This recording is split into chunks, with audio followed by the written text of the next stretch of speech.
사람은 나이가 들수록 이상하게도 내가 가진 것을 보여주고 싶어집니다. 젊을 때는 성취로 증명하고 중년에는 역할로 인정받다가 노년에는 남은 것들로 존재를 확인하려 하기 때문입니다.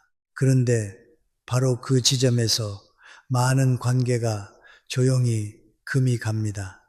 제가 오랜 세월 사람들을 지켜보며 확신하게 된 것이 하나 있습니다. 노후의 가장 위험한 말은 불평이 아니라 자랑입니다. 불평은 대개 마음이 약해진 신호로 읽히지만 자랑은 상대의 마음을 무너뜨리는 칼이 되기 쉽습니다. 특히 노후의 자랑은 기쁨의 공유처럼 보이지만 실제로는 관계의 온도를 떨어뜨리는 원인이 되는 경우가 많습니다. 우리가 자랑을 하는 순간 상대는 두 가지 중 하나를 느낍니다. 첫째는 비교입니다. 나는 저 정도가 아닌데, 이 비교는 상대의 자존심을 건드립니다. 둘째는 불안입니다. 저 사람은 앞으로 더 요구하거나 나를 평가하려는 건 아닐까? 노년의 관계는 젊은 시절처럼 넓고 단단하지 않습니다. 이미 각자의 삶이 굳어 있고 각자의 상처도 깊어져 있습니다. 그 위에 자랑이 얹히면 상대는 축하보다 먼저 방어를 선택합니다.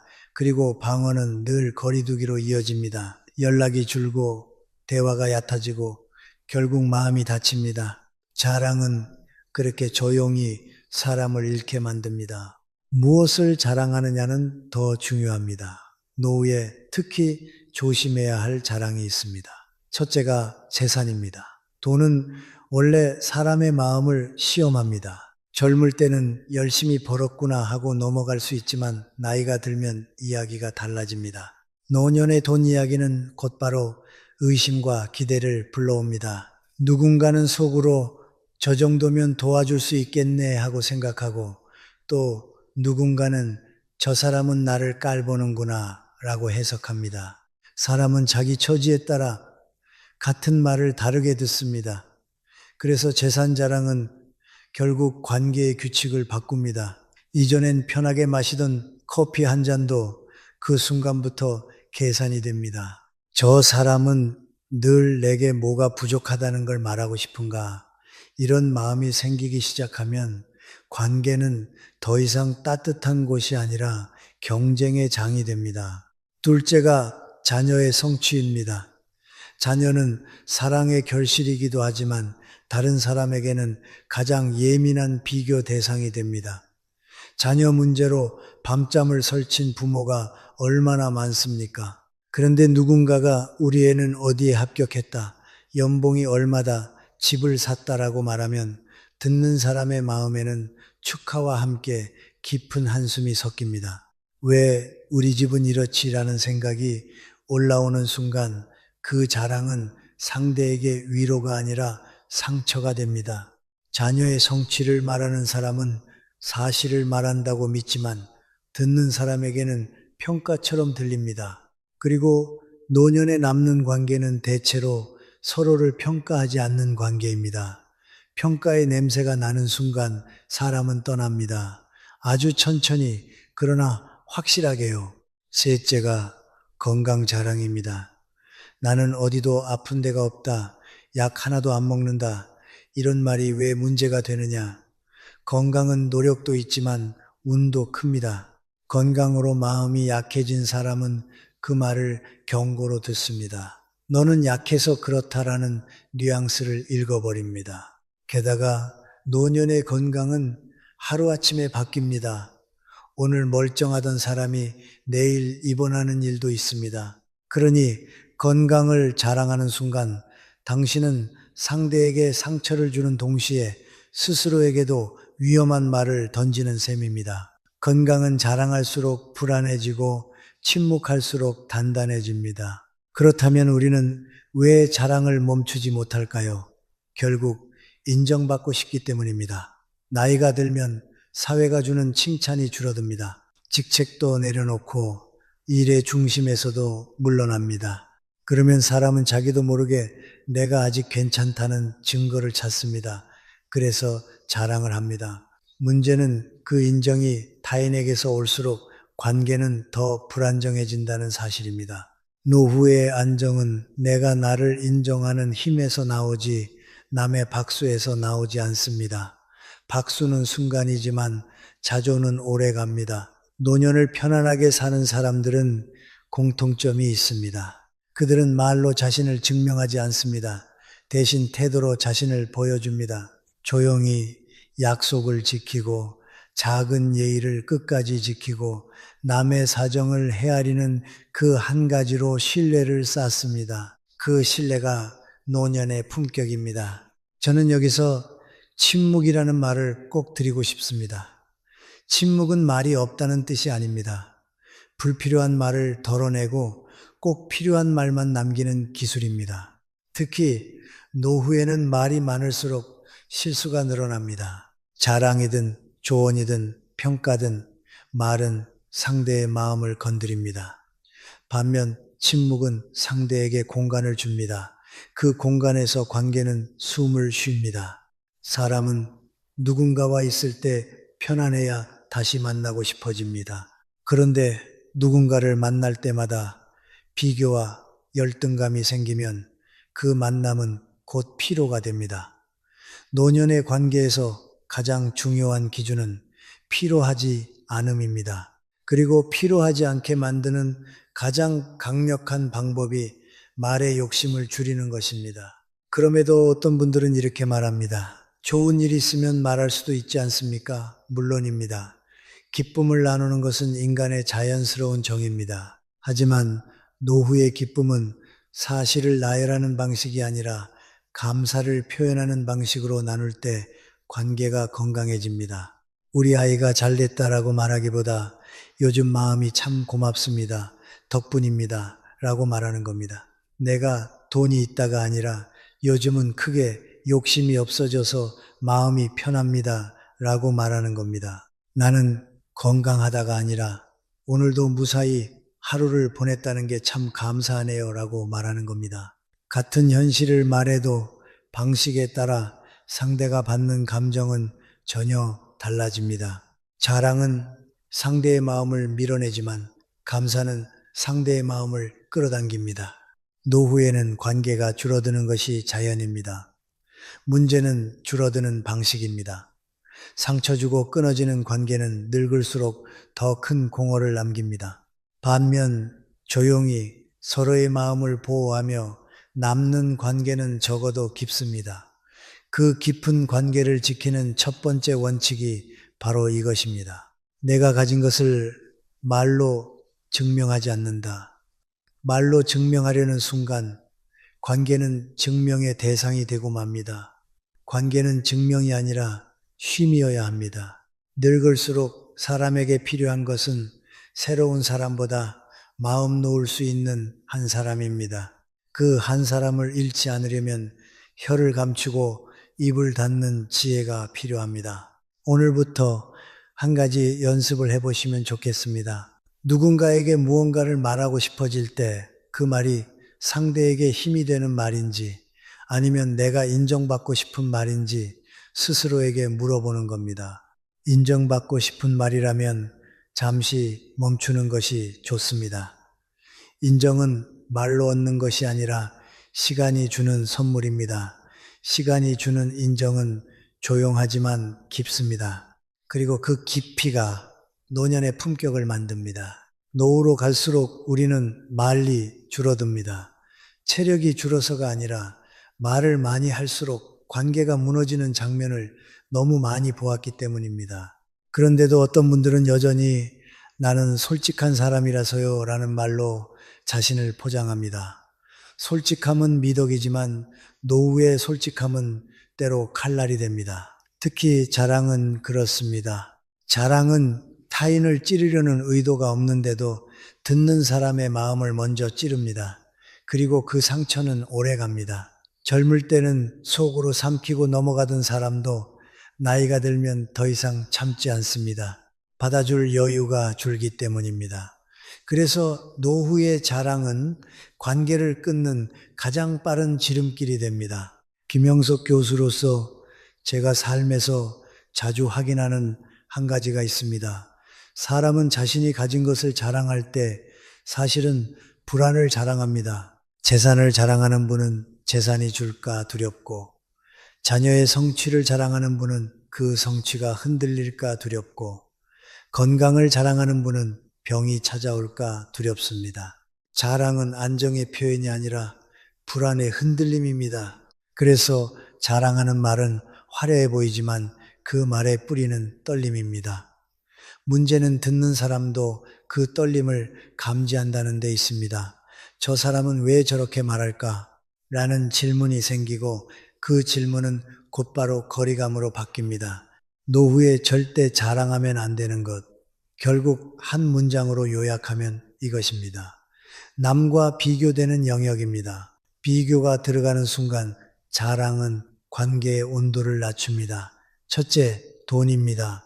돈 이야기는 언제나 비교로 흘러갑니다. 요즘은 이자만으로도 산다.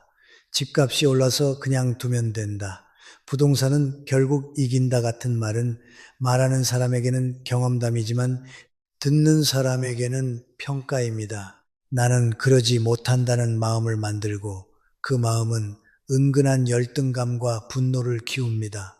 사람은 열등감을 느끼는 대상과 오래 함께하지 않습니다. 그래서 노후에 돈 자랑을 하는 순간 사람들은 조용히 연락을 끊기 시작합니다. 대놓고 싸우지 않습니다. 그냥 바빠지고, 그냥 피곤해지고, 그냥 약속이 사라집니다. 관계는 그렇게 말없이 끝납니다. 둘째, 자녀의 성취입니다. 자녀 자랑은 특히 위험합니다. 왜냐하면 부모는 자녀를 통해 자기 가치를 증명하려 하기 때문입니다. 우리 애는 어디 들어갔다. 이번에 승진했다. 어디서 상 받았다는 말은 듣는 사람에게 당신의 자녀는 어떤가요? 라는 질문으로 들립니다. 듣는 사람이 자녀 문제로 마음이 무거운 날이라면 그 자랑은 거의 폭력처럼 느껴질 수도 있습니다. 더 위험한 것은 자녀 자랑이 부모의 오만으로 쉽게 변한다는 점입니다. 자녀의 성취는 자녀의 것이지 부모의 인격 성적표가 아닙니다. 그런데도 내가 잘 키웠다는 뉘앙스가 묻어나는 순간 사람들은 그 말에서 교만을 읽어냅니다. 교만이 보이는 사람 곁에는 오래 머무르지 않습니다. 셋째, 건강입니다. 건강 이야기는 나 아직 멀쩡해라는 확인을 받고 싶은 마음에서 시작되지만 듣는 사람에게는 또 비교가 됩니다. 나는 어디가 아픈데 저 사람은 멀쩡하네. 노후에는 건강이 자존심이 되기 쉽습니다. 그래서 건강 자랑은 상대의 약함을 들추는 꼴이 됩니다. 특히 병원 이야기, 검사 수치, 약 이름을 나열하며 난 관리만 하면 괜찮아 라고 말하는 순간 상대는 자신의 몸을 부끄러워하게 됩니다. 관계는 부끄러움이 생기는 순간 멀어집니다. 누구도 부끄러워지는 자리로 다시 가지 않습니다.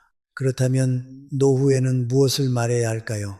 말의 기준을 바꾸면 됩니다. 자랑이 아니라 공유로 말하는 것입니다. 자랑은 위에서 아래로 내려오는 말이고 공유는 옆에서 옆으로 건네는 말입니다. 예를 들어 돈 이야기도 할 수 있습니다. 다만 내가 얼마를 벌었다가 아니라 요즘 이렇게 하니까 마음이 좀 편해지더라처럼 방법을 나누는 말로 바꾸는 것입니다. 자녀 이야기도 가능합니다. 우리 애가 잘한다가 아니라 요즘 자식 문제로 걱정이 많다.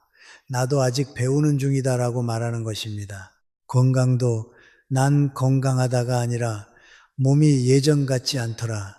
그래서 하루 10분이라도 걷기로 했다는 식으로 말하는 겁니다. 그러면 상대는 비교하지 않고 함께 걸을 수 있습니다. 여기서 중요한 실천이 하나 있습니다. 노후에는 말을 하기 전에 한 번 더 묻는 습관을 들여야 합니다. 이 말이 상대를 편하게 할까, 불편하게 할까? 이 질문 하나가 관계를 살립니다. 우리는 젊을 때는 말이 관계를 만든다고 믿지만 나이가 들수록 말을 아끼는 것이 관계를 지킵니다. 침묵은 무관심이 아닙니다. 침묵은 배려입니다. 특히 상대가 나의 이야기를 원할 때까지 기다려주는 침묵은 깊은 존중입니다. 그리고 또 하나, 자랑이 올라오려는 순간 대부분은 인정 욕구가 올라오는 순간입니다. 나도 잘 살았다는 확인을 받고 싶은 마음입니다. 그 마음을 나쁘다고 할 수는 없습니다. 다만 그 확인을 사람에게서 받으려 하면 관계가 상합니다. 그 확인은 스스로에게서 받아야 합니다. 나는 내가 견뎌온 세월이 있다. 나는 내 방식으로 살아냈다. 이렇게 자기 자신에게 말할 수 있어야 합니다. 그러면 자랑할 필요가 없어집니다. 자랑이 사라지면 신기하게도 사람이 다시 모입니다. 왜냐하면 사람은 편안한 사람 곁으로 가기 때문입니다. 노후의 가장 강한 매력은 화려함이 아니라 편안함입니다. 마지막으로 한 가지를 더 말씀드리겠습니다. 노후의 품격은 재산의 크기에서 나오지 않습니다.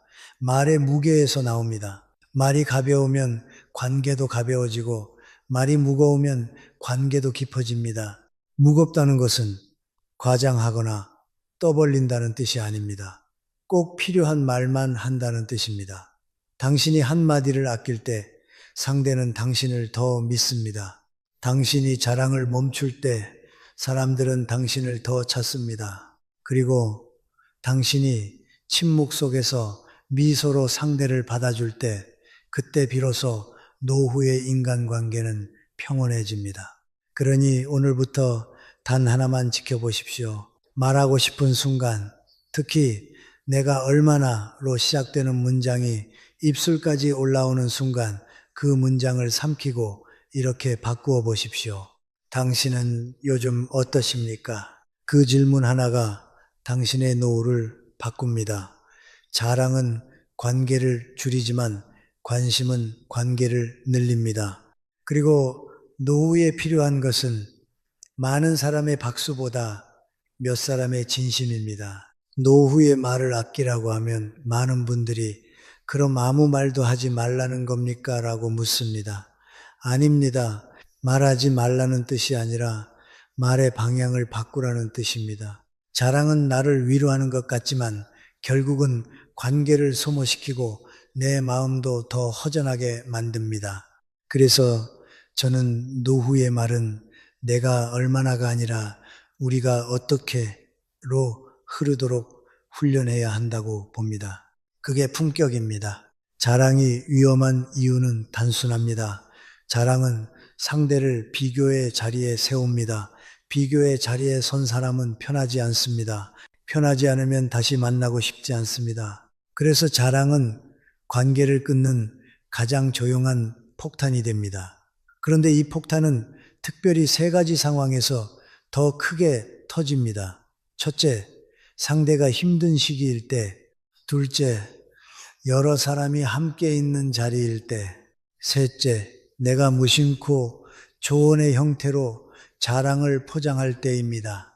나는 이렇게 해서 성공했어라는 말이 사실상 너는 왜 못하니? 로 들리는 순간이 있습니다. 그 순간부터 관계는 기울기 시작합니다. 그러면 노후에는 어떻게 말해야 할까요? 저는 세 가지 원칙을 권합니다. 첫째, 사실보다 마음을 말하십시오. 둘째, 결과보다 과정을 말하십시오. 셋째, 나보다 상대를 먼저 세우십시오. 이 원칙을 지키면 같은 이야기도 자랑이 아니라 공감이 됩니다. 예를 들어 돈 이야기를 하더라도 우리 집은 요즘 월세가 얼마고 집값이 얼마나 올랐고가 아니라 요즘 물가가 올라 걱정이 되더라. 그래서 불필요한 지출을 하나씩 줄여보니 마음이 조금 가벼워졌다라고 말해 보십시오. 사람들은 숫자에는 마음이 상하지만 노력에는 마음이 열립니다. 숫자는 비교를 부르고 노력은 동행을 부릅니다. 자녀 이야기도 마찬가지입니다. 우리 애가 어디 붙었다 보다 자식 키우는 게 이렇게 어렵더라. 나도 아직 배우는 중이다 라고 말하면 그 말은 상대를 살립니다. 건강도 나는 멀쩡하다가 아니라 요즘 무릎이 시큰해서 하루 10분이라도 걷는 걸 시작했다라고 말하면 상대는 내가 뒤처졌다가 아니라 나도 해볼까로 반응합니다. 노후의 대화는 결국 관계의 온도 조절입니다. 젊을 때는 열정이 대화를 밀어붙이지만 나이가 들수록 배려가 대화를 지켜줍니다. 배려란 거창한 것이 아닙니다. 한마디를 내기 전에 이 말이 상대의 하루를 가볍게 할까, 무겁게 할까를 잠깐 생각하는 것입니다. 이 잠깐의 생각이 평생의 인연을 지킵니다. 그런데 자랑을 멈추려 해도 쉽지 않습니다. 왜냐하면 자랑의 뿌리는 대부분 인정 욕구이기 때문입니다. 나도 괜찮게 살아왔다는 확인을 받고 싶은 마음입니다. 저는 그 마음을 부끄러워할 필요는 없다고 봅니다. 다만 그 확인을 사람의 박수에서만 받으려 하면 관계가 흔들립니다. 박수는 순간이고 관계는 시간입니다. 순간을 위해 시간을 망치면 노후는 더 외로워집니다. 그러니 인정은 사람에게 구걸하지 말고 스스로에게 주어야 합니다. 나는 내 자리에서 충분히 버텼다. 나는 내가 감당할 만큼 살아냈다. 이렇게 스스로를 인정할 수 있을 때 자랑할 필요가 사라집니다. 또 하나 중요한 것이 있습니다. 노후에는 말이 줄어들수록 표정과 태도가 말이 됩니다. 자랑하지 않는 사람의 얼굴에는 여유가 생깁니다. 여유가 있는 사람의 말은 짧아도 따뜻합니다. 반대로 자랑이 많은 사람의 얼굴에는 조급함이 묻어납니다. 조급함은 사람을 불편하게 합니다. 그래서 노후의 인간관계는 말의 기술보다 태도의 품격으로 결정되는 경우가 많습니다. 저는 이렇게 권합니다. 모임에서 내가 말을 많이 하고 싶어질 때, 특히 내가 예전에 우리 집은 우리 애는 이 올라올 때 그 문장을 잠깐 멈추고 질문 하나로 바꾸십시오. 요즘은 어떻게 지내십니까? 몸은 좀 어떠세요? 최근에 마음이 힘든 일은 없으셨어요? 질문은 상대를 살리고 관계를 붙잡습니다. 자랑은 나를 돋보이게 하지만 질문은 우리를 이어줍니다. 노후에는 돋보임보다 이어짐이 중요합니다. 마지막으로 자랑을 멈추는 가장 현실적인 방법을 하나 드리겠습니다. 자랑하고 싶은 내용을 메모로 쓰되 말로는 꺼내지 않는 연습입니다. 글로 쓰면 마음은 정리되지만 관계는 소모되지 않습니다. 그리고 시간이 지나 다시 읽어보면 그 자랑하고 싶었던 내용의 대부분이 사실은 인정받고 싶었던 마음이었다는 것을 알게 됩니다. 그걸 알아차리는 순간 우리는 더 성숙해집니다. 노후는 화려함으로 버티는 시기가 아닙니다. 평온함으로 살아내는 시기입니다.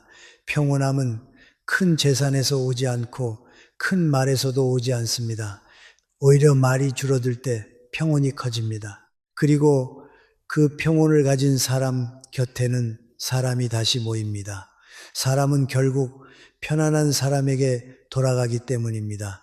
노후의 말은 결국 관계를 살리는 말과 관계를 죽이는 말로 갈립니다. 자랑이 관계를 죽인다면 반대로 관계를 살리는 말에는 공통된 특징이 있습니다. 저는 그것을 세 가지 언어라고 부릅니다. 감사, 인정, 침묵입니다. 이 세 가지가 노후의 인간관계를 오래 붙잡아 줍니다. 첫째는 감사의 언어입니다. 젊을 때는 감사가 없어도 관계가 굴러갑니다. 일, 조직, 이해관계가 관계를 억지로라도 이어주기 때문입니다. 하지만 노후는 다릅니다. 이해관계가 사라지고 굳이 만날 이유가 줄어듭니다. 이때 사람을 붙잡는 것은 의외로 단순합니다. 고맙습니다 한마디입니다. 그런데 여기서 중요한 것은 감사의 말이 구체적이어야 한다는 점입니다. 항상 고마워요는 따뜻하지만 금방 잊힙니다. 반면 그날 전화 한 통이 정말 큰 힘이 됐습니다. 지난번에 내 얘기 끝까지 들어준 게 고마웠습니다. 처럼 구체적이면 상대는 내가 쓸모 있는 사람이라는 감각을 얻습니다. 노후에 사람을 살리는 것은 돈이 아니라 쓸모입니다. 누군가에게 쓸모 있는 존재라는 느낌을 주는 사람이 곁에 남습니다. 둘째는 인정의 언어입니다. 여기서 말하는 인정은 칭찬과 조금 다릅니다. 칭찬은 성과를 향하지만 인정은 존재를 향합니다. 잘했네는 칭찬이고 당신은 참 성실한 사람이라는 인정입니다. 노후에는 칭찬보다 인정이 더 깊게 들어갑니다. 왜냐하면 나이가 들수록 사람은 결과보다 내가 어떤 사람으로 살아왔는지에 대한 확신이 필요해지기 때문입니다. 그래서 저는 가까운 사람에게 이런 말을 자주 해보라고 권합니다. 당신은 늘 책임감이 있었지요. 당신은 어려운 때도 사람을 배려하더군요. 이런 말은 상대의 과거를 존중합니다. 과거를 존중받는 사람은 현재가 덜 초라해집니다. 노후의 관계에서 가장 큰 상처는 내가 이제 쓸모없다는 느낌입니다. 인정의 언어는 그 상처를 치유합니다. 셋째는 침묵의 언어입니다. 이 말이 가장 어렵습니다. 침묵은 단순히 입을 닫는 것이 아닙니다. 침묵은 상대의 마음을 위해 내 말을 뒤로 미루는 능력입니다. 특히 노후에는 가족, 친구, 지인들 사이에 사소한 갈등이 생기기 쉽습니다. 돈, 건강, 자녀, 상속, 간병 같은 주제가 얽히면 말 한마디가 칼이 됩니다. 이때 우리는 정답을 말하고 싶은 욕구에 휘둘립니다. 네가 틀렸어. 그건 네가 잘못했어. 내가 살아보니 하고 결론을 내려주고 싶어 합니다. 그런데 관계는 정답으로 유지되지 않습니다. 관계는 존중으로 유지됩니다. 때로는 내 말이 옳아도 침묵이 더 옳습니다. 특히 상대가 흥분해 있을 때는 더 그렇습니다. 흥분한 사람에게 논리로 들어가면 그 논리는 상대의 가슴이 아니라 자존심을 건드립니다. 침묵은 갈등을 이기기보다 끝내기 위한 기술입니다. 이 세 가지 언어, 감사, 인정, 침묵을 실천하려면 노후의 대화에서 반드시 피해야 할 함정이 있습니다. 그것은 가르치려는 말입니다. 나이가 들수록 우리는 경험이 많아지고 그래서 자연스럽게 조언을 하게 됩니다. 하지만 조언은 상대가 요청하지 않을 때는 거의 항상 부담이 됩니다. 특히 내가 너 나이 때는 으로 시작하는 말은 상대를 작게 만듭니다. 조언은 상대를 돕는 것 같지만 실제로는 나는 위에 있고 너는 아래에 있다는 신호로 들릴 수 있습니다. 노후의 관계는 수직이 아니라 수평이어야 오래 갑니다. 그럼 조언을 하지 말아야 합니까? 저는 조언을 요청받았을 때만 짧게 하라고 권합니다. 그리고 조언을 하더라도 정답이 아니라 선택지로 제시해야 합니다.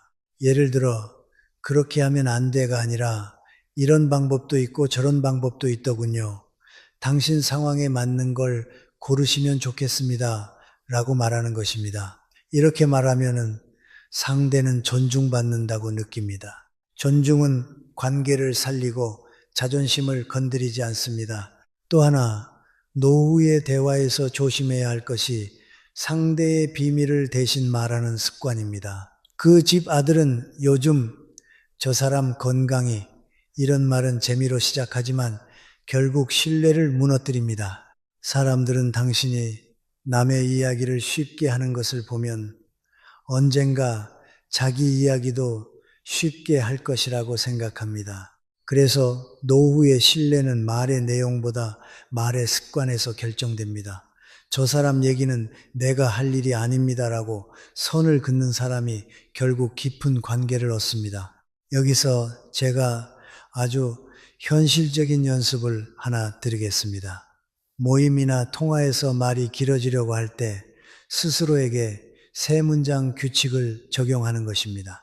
내가 무슨 이야기를 하든 핵심을 세 문장 안에 담으려고 노력해 보십시오. 노후에는 말이 길어질수록 자랑, 훈계, 변명으로 흐르기 쉽습니다. 반면 짧은 말은 품격을 만들고 상대에게 숨 쉴 틈을 줍니다. 그리고 세 문장 뒤에는 질문을 하나 붙이십시오. 당신은 어떠세요? 질문이 들어가는 순간 대화의 중심이 나에서 우리로 옮겨갑니다. 사람은 결국 자신을 편하게 해주는 사람을 찾습니다. 노후에는 그 본능이 더 강해집니다.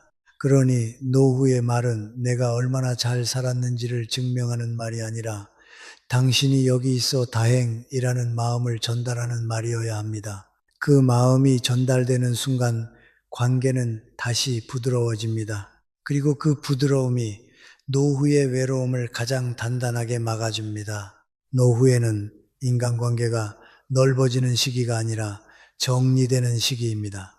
그런데 정리라는 말은 차갑게 들리지요.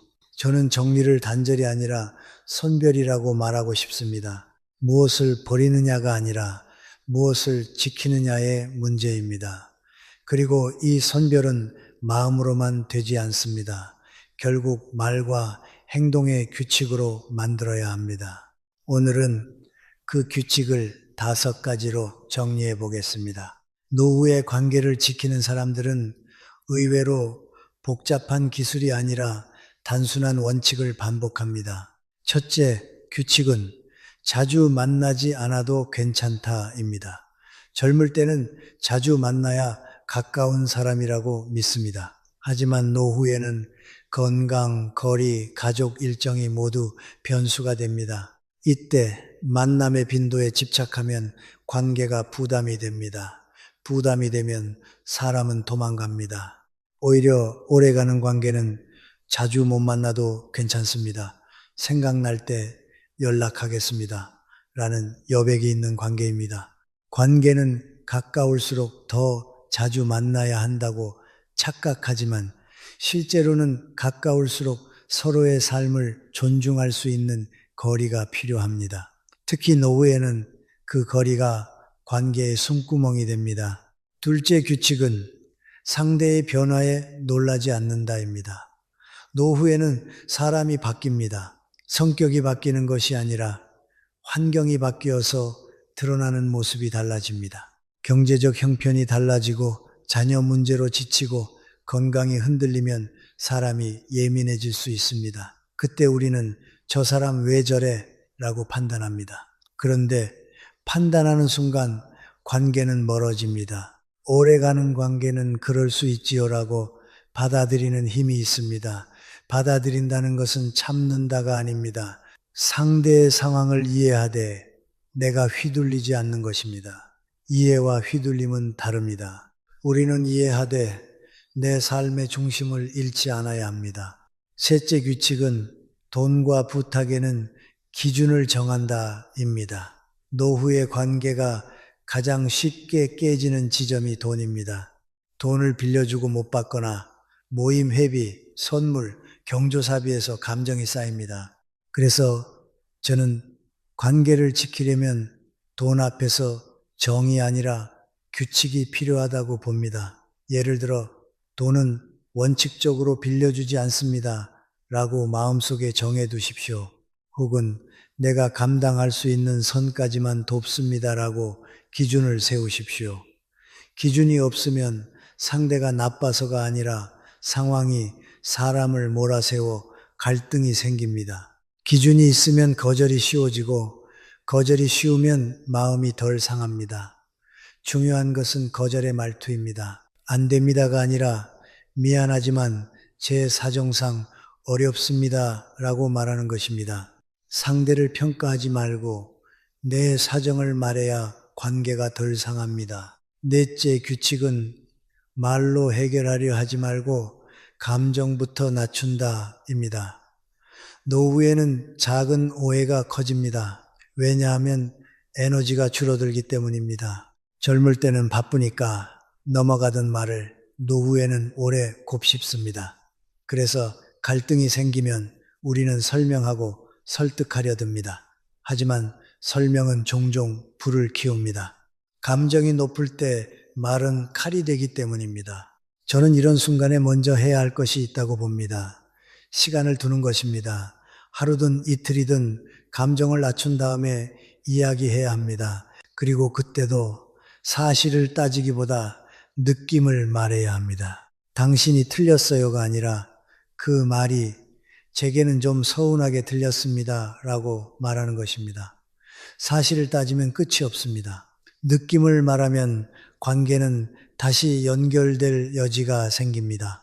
다섯째 규칙은 가깝다고 다 말하지 않는다입니다. 이것이 노후 인간관계의 가장 큰 착각입니다. 가까우면 모든 것을 털어놔야 한다고 믿지요. 그러나 가까울수록 모든 것을 말하는 관계가 아니라 말하지 않아도 존중해주는 관계가 되어야 합니다. 특히 노후에는 자녀 이야기, 재산 이야기, 건강 이야기, 가족 갈등을 너무 자세히 꺼내면 상대에게 부담이 됩니다. 부담이 쌓이면 상대는 멀어집니다. 가까운 관계를 유지하려면 오히려 말의 양을 줄여야 합니다. 말의 양을 줄이고 마음의 품을 넓히는 것입니다. 그리고 정말 필요한 이야기는 신중히 한 사람에게만 하십시오. 모든 사람에게 털어놓는 순간 그 이야기는 내 마음이 아니라 소문이 됩니다. 여기까지 듣고 보면 노후의 인간관계는 어쩌면 슬퍼 보일 수도 있습니다. 결국 다 조심하라는 말인가요? 라고 묻는 분도 있을 겁니다. 하지만 저는 이것이 슬픔이 아니라 품격이라고 생각합니다. 젊을 때는 실수해도 회복할 시간이 있습니다. 노후에는 실수 한 번이 관계를 끝내기도 합니다. 그래서 품격은 조심에서 나옵니다. 조심은 두려움이 아니라 사람을 귀하게 여기는 태도입니다. 내가 상대를 귀하게 여기면 내 말이 가벼워지지 않습니다. 내가 나를 귀하게 여기면 아무 관계에나 내 삶을 던지지 않습니다. 그리고 마지막으로 한 가지 더 덧붙이고 싶습니다. 노후에는 새로운 관계를 만드는 것보다 나를 단단하게 만드는 것이 먼저입니다. 내가 단단해지면 관계가 자연히 정리되고 필요한 사람은 남습니다. 반대로 내가 불안하면 관계를 붙잡으려 하고 붙잡을수록 관계는 무너집니다. 그러니 관계를 지키는 가장 현실적인 방법은 매일 내 삶을 안정시키는 작은 습관을 만드는 것입니다. 규칙적인 식사, 가벼운 운동, 짧은 산책, 하루 한 번의 정리, 이런 기본이 갖춰지면 사람에게 기대는 마음이 줄어듭니다. 기대가 줄어들면 관계는 편해집니다. 편해지면 오래갑니다. 노후의 인간관계는 누구를 가까이 할 것인가 보다 누구에게 내 시간을 빼앗기지 않을 것인가가 더 중요합니다. 젊을 때는 사람이 많아도 버팁니다. 체력도 있고 일도 있고 새로 만날 기회도 많으니까요. 하지만 나이가 들수록 에너지는 한정되어 있습니다. 이때 잘못된 관계 하나가 삶 전체를 흐리게 만듭니다. 그래서 저는 노후의 인간관계에서 가장 필요한 능력을 판단력이라고 봅니다. 다정함이 아니라 분별입니다. 오늘은 노후에 반드시 멀리해야 할 관계의 유형을 6가지로 말씀드리겠습니다. 중요한 것은 상대가 나쁘다는 결론이 아니라 그 관계가 나를 어떻게 망가뜨리는지를 보는 것입니다. 첫 번째 유형은 감정을 빨아들이는 사람입니다. 만나고 나면 이상하게 피곤한 사람이 있습니다. 대화가 끝나면 내 마음에 찌꺼기가 남습니다. 그들은 늘 불평을 합니다. 세상 탓, 자식 탓, 건강 탓, 돈 탓을 하며 자기 삶을 피해자로 설명합니다. 문제는 불평 자체가 아닙니다. 누구나 힘들 수 있습니다. 문제는 그 불평이 반복되고 해결의 의지가 없고 결국 당신을 감정 쓰레기통으로 만든다는 데 있습니다. 처음에는 내가 들어주면 괜찮아지겠지라고 생각합니다. 그러나 그 사람은 나아지지 않습니다. 왜냐하면 그는 해결이 목적이 아니라 감정 배출이 목적이기 때문입니다. 듣는 당신만 지칩니다. 노후에는 이 지침이 곧 건강의 손실로 이어집니다. 두 번째 유형은 은근히 죄책감을 주는 사람입니다. 노후의 가장 무서운 말이 무엇인지 아십니까? 너는 원래 그런 사람이야. 너는 변했어. 예전에는 안 그랬잖아. 이런 말은 칼입니다. 겉으로는 서운함을 말하는 것 같지만 실제로는 당신을 통제하려는 방식입니다. 당신의 선택을 존중하지 않고 당신을 나에게 맞추는 사람으로 만들려 합니다. 특히 가족이나 오래된 지인이 이런 방식으로 다가오면 우리는 더 약해집니다. 내가 너무했나 하고 스스로를 의심하지요. 그러나 여기서 기억해야 합니다. 노후는 변하는 것이 당연한 시기입니다. 건강도 변하고 우선순위도 변합니다. 변화를 죄로 만드는 사람은 결국 당신의 삶을 빼앗습니다. 죄책감은 관계의 사랑이 아니라 관계의 족쇄가 될 수 있습니다.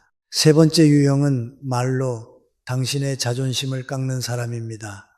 노후에는 자존심이 더 예민해집니다. 왜냐하면 사회적 역할이 줄어들면서 사람은 존재의 가치를 관계 속에서 확인하려 하기 때문입니다. 그런데 어떤 사람은 농담처럼 말합니다. 그 나이에 뭘 해? 이제 너도 끝물이야. 그 정도는 다들 해. 이런 말은 웃고 넘기기 쉬워 보이지만 마음속에서는 오래 남습니다. 그리고 계속 듣다 보면은 자신도 모르게 위축됩니다. 자존심이 깎이면 의욕이 꺾이고 의욕이 꺾이면 삶이 작아집니다. 노후는 삶을 작게 만들면 안 됩니다. 작아지면 우울이 오고 우울은 건강을 무너뜨립니다. 그러니 자존심을 깎는 말을 농담으로 포장하는 사람과는 거리를 두셔야 합니다. 네 번째 유형은 비교로 관계를 만드는 사람입니다. 이들은 늘 비교합니다. 누구 자식은 어떻다. 누구는 돈이 얼마나 있다. 누구는 어디를 갔다. 그 비교는 결국 당신에게도 향합니다. 너는 왜 그 정도밖에 못했니? 너는 왜 그렇게 사니? 비교는 관계의 독입니다. 특히 노후에는 비교의 결과가 현실적으로 보이기 때문에 더 아픕니다. 젊을 때는 아직 시간이 있다라고 마음을 다잡을 수 있지만 노후에는 이제 늦었나라는 절망으로 이어지기도 합니다. 비교하는 사람은 당신의 삶을 축하하지 않습니다. 그들은 당신의 삶을 자기 기준으로 평가합니다. 관계는 평가가 아니라 존중입니다. 존중이 없는 관계는 오래 두면 상처만 남습니다. 다섯 번째 유형은 돈과 이익으로 사람을 재는 사람입니다. 노후에 돈 문제는 관계를 가장 빠르게 무너뜨립니다. 그런데 어떤 사람은 늘 이번엔 네가 좀 해. 너는 여유 있잖아. 친한데 뭐 어때? 이렇게 말을 합니다. 그리고 거절하면 정이 없다라고 말하죠. 이때 단호해야 합니다. 돈을 요청하는 것 자체가 나쁜 것이 아닙니다. 문제는 그것이 반복되고 당신의 경계를 무시하며 결국 당신의 삶을 소모시키는 방식으로 진행된다는 것입니다. 특히 노후에는 한 번의 무리한 지출이 생활 전체를 흔들 수 있습니다. 그래서 저는 노후의 돈은 도움보다 안정이 우선이라고 말합니다. 당신이 흔들리면 아무도 당신을 대신 책임져 주지 않습니다. 여섯 번째 유형은 당신의 시간을 당연하게 쓰는 사람입니다. 노후의 가장 귀한 자산은 돈이 아니라 시간입니다. 그런데 어떤 사람은 연락할 때마다 지금 나와, 지금 와서 좀 도와, 네가 할 일 없잖아 라고 말합니다. 이 말 속에는 노후를 향한 편견이 숨어 있습니다. 나이 들면 할 일이 없다라는 편견입니다. 하지만 노후에도 해야 할 일이 많습니다. 건강을 돌봐야 하고 마음을 지켜야 하고 남은 시간을 의미 있게 써야 합니다. 당신의 시간을 함부로 쓰는 사람은 당신의 삶을 함부로 다루는 것입니다. 이 관계를 그대로 두면 당신은 점점 자기 삶의 주인이 아니라 대기 인력이 됩니다. 그 순간 노후는 무너집니다. 여기서 핵심은 한 가지입니다.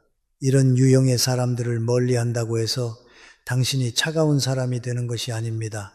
오히려 당신이 당신을 지키는 것입니다. 관계는 착함으로 유지되지 않습니다. 경계로 유지됩니다.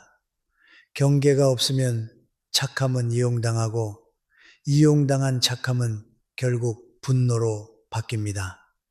노후의 분노는 삶의 독입니다. 그렇다면 실제로는 어떻게 거리를 둘까요?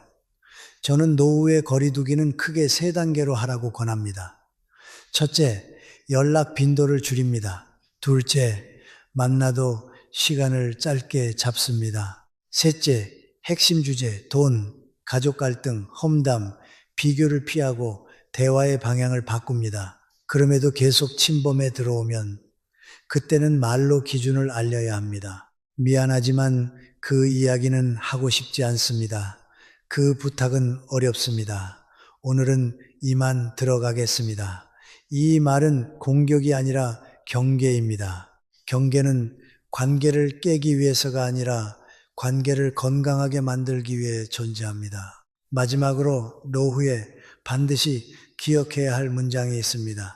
사람을 잃는 것이 두려운 것이 아니라 나를 잃는 것이 두렵다라는 마음입니다. 사람을 잃지 않으려고 나를 잃는 선택을 하면 결국 관계도 나도 함께 무너집니다. 반대로 나를 지키면 필요한 관계는 남습니다. 남는 사람은 많지 않아도 됩니다. 노후의 관계는 숫자가 아니라 질입니다. 노후의 관계는 끊는 것보다 끊지 않고도 선을 세우는 기술이 더 중요할 때가 많습니다. 왜냐하면 가족도 있고 오래된 인연도 있고 동네 모임도 있고 완전히 단절하기 어려운 관계들이 있기 때문입니다. 그래서 저는 노후에 말하기는 상대의 기분을 맞추는 말이 아니라 내 삶을 지키는 말이어야 한다고 봅니다.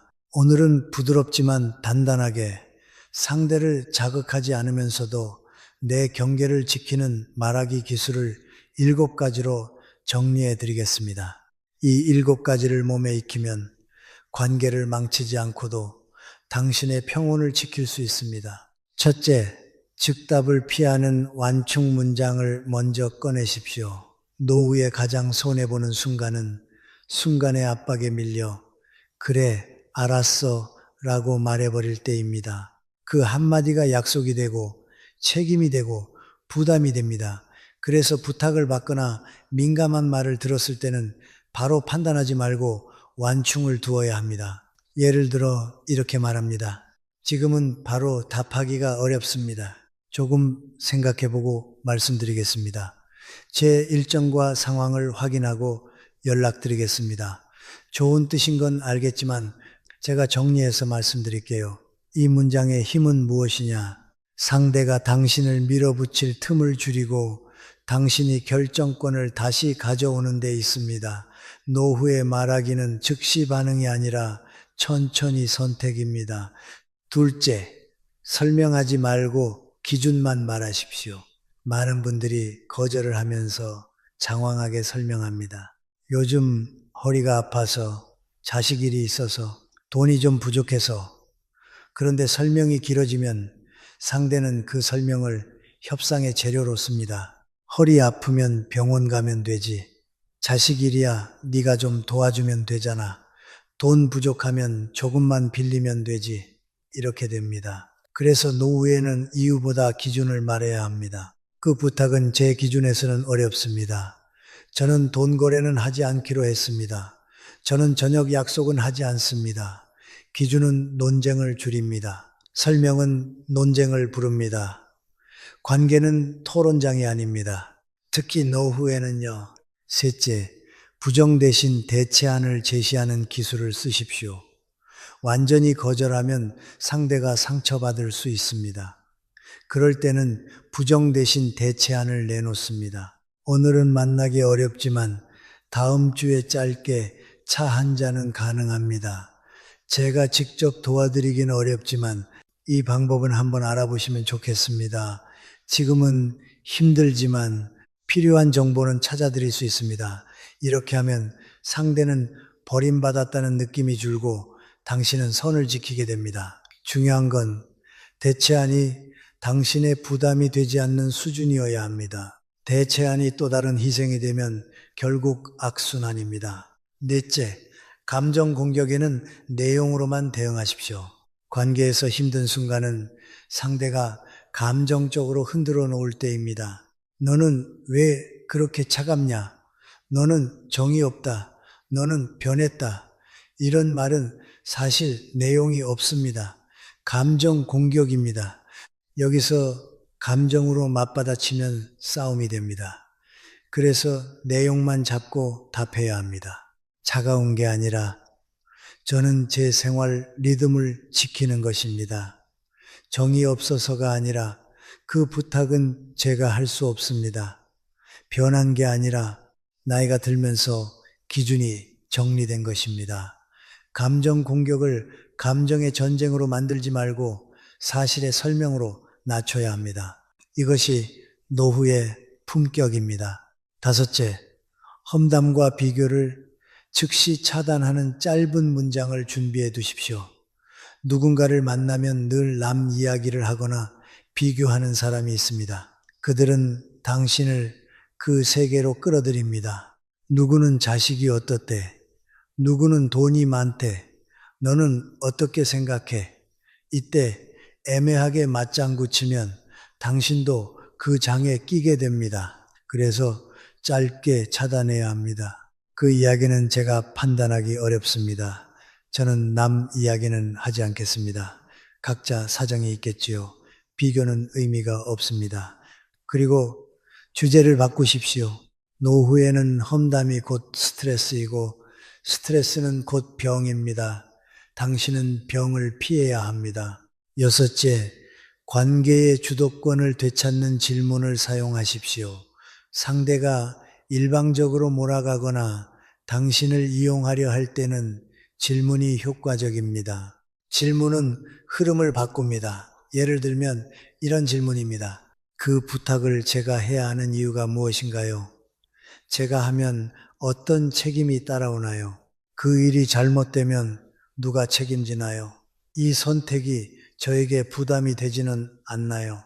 질문을 던지면 상대의 요구가 당연한 것에서 검토해야 할 것으로 내려옵니다. 노후에 말하기에서 질문은 공격이 아닙니다. 정당한 확인입니다.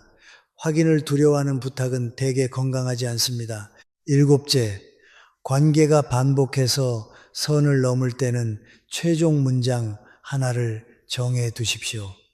사람은 습관을 바꾸기 어렵습니다. 몇 번은 괜찮을 수 있습니다. 하지만 반복적으로 선을 넘는다면 더는 부드럽게만 할 수 없습니다. 이때 필요한 것이 최종 문장입니다.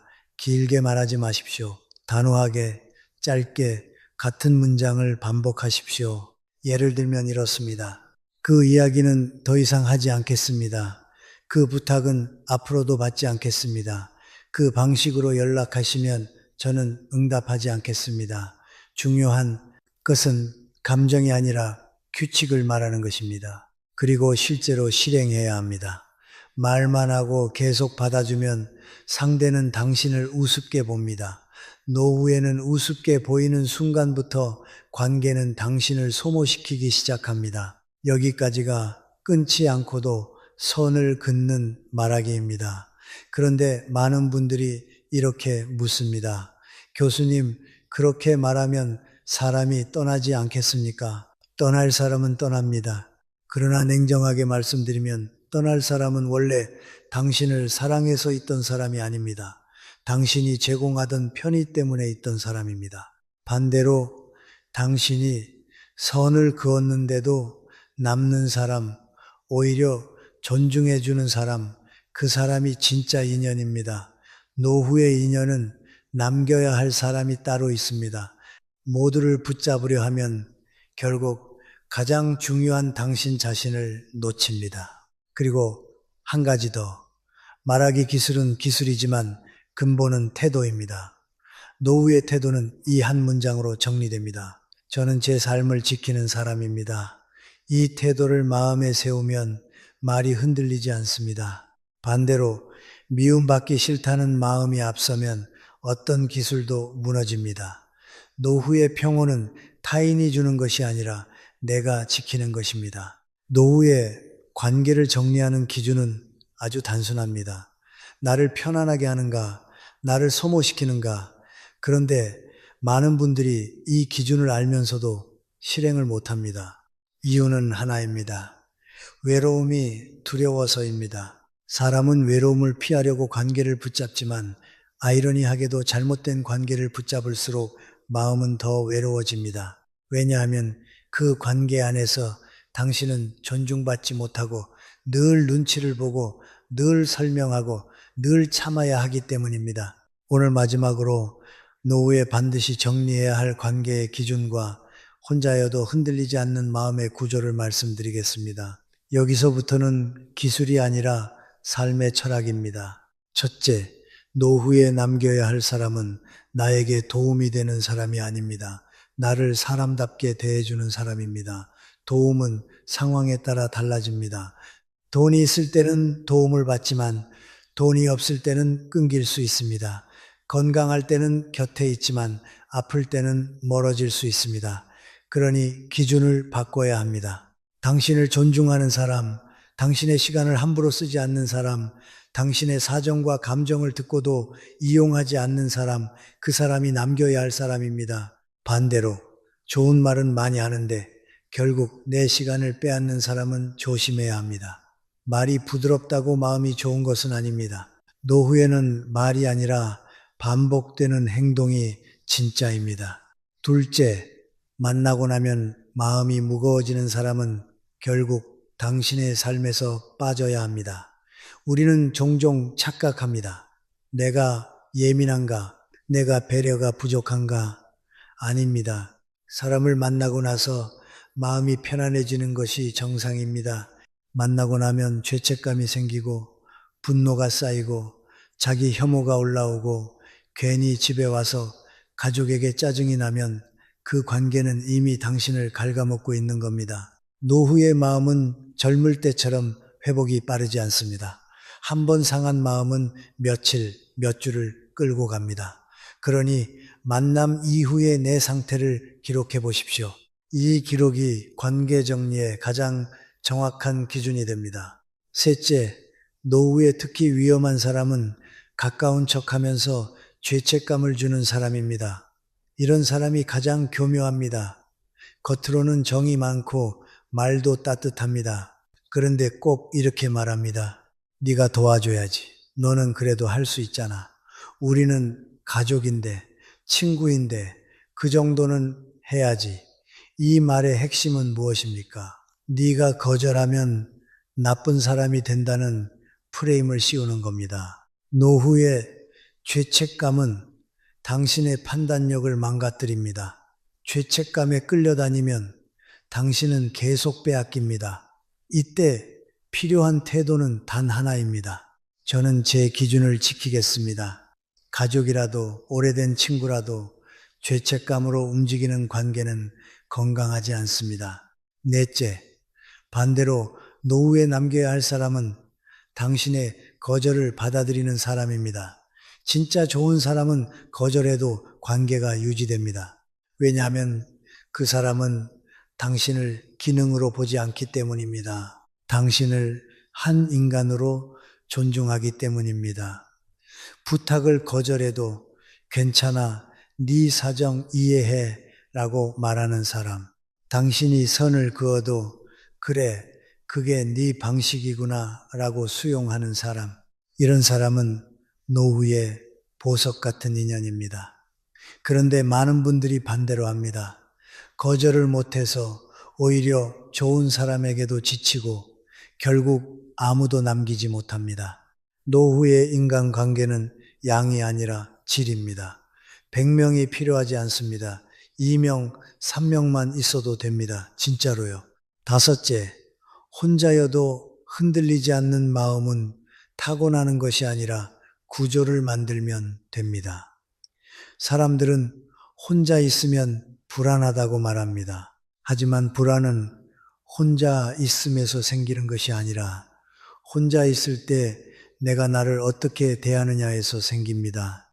혼자 있을 때도 나를 몰아붙이고 과거를 후회하고 미래를 걱정하고 남과 비교하면 혼자 있는 시간이 지옥이 됩니다. 반대로 혼자 있는 시간에 나를 정리하고 나를 돌보고 내 리듬을 회복하면 혼자는 평온이 됩니다. 그래서 노후에 필요한 것은 혼자의 기술입니다.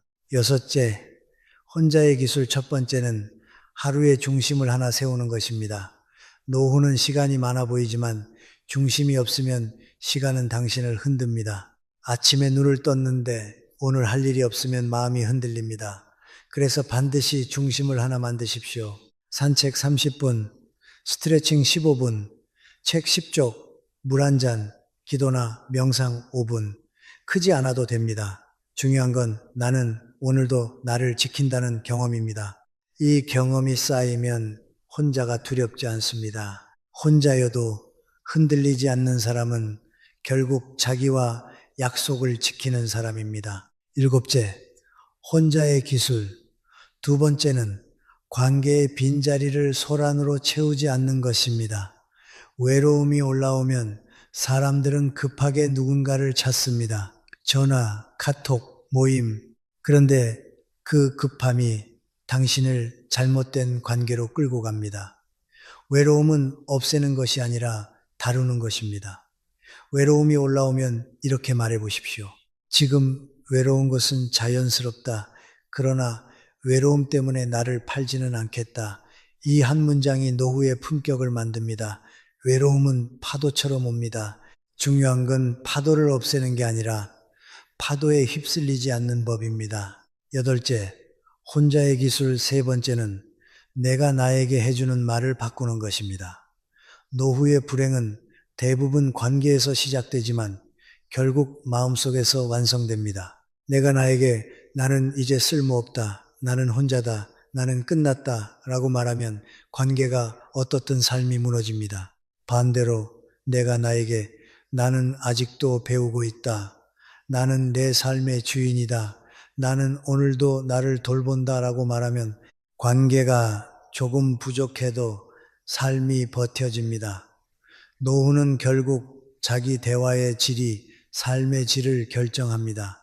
아홉째, 마지막으로 한 가지를 꼭 말씀드리고 싶습니다. 노후에 관계를 정리하는 것은 차갑게 끊어내는 일이 아닙니다. 그것은 내 삶의 남은 시간을 소중하게 쓰겠다는 선언입니다. 당신은 이제 남의 감정, 쓰레기통이 될 필요가 없습니다. 남의 불안과 욕심을 대신 책임질 필요도 없습니다. 누군가의 심심함을 채우기 위해 당신의 평온을 희생할 이유도 없습니다. 당신의 남은 시간은 당신이 지켜야 할 가장 귀한 자산입니다. 정리하겠습니다. 노후에 남겨야 할 사람의 기준은 세 가지입니다. 첫째, 당신을 사람답게 존중하는가? 둘째, 당신의 거절을 받아들이는가? 셋째, 만나고 나서 마음이 가벼워지는가? 그리고 혼자여도 흔들리지 않는 마음의 구조는 세 가지입니다. 첫째, 하루의 중심을 하나 세운다.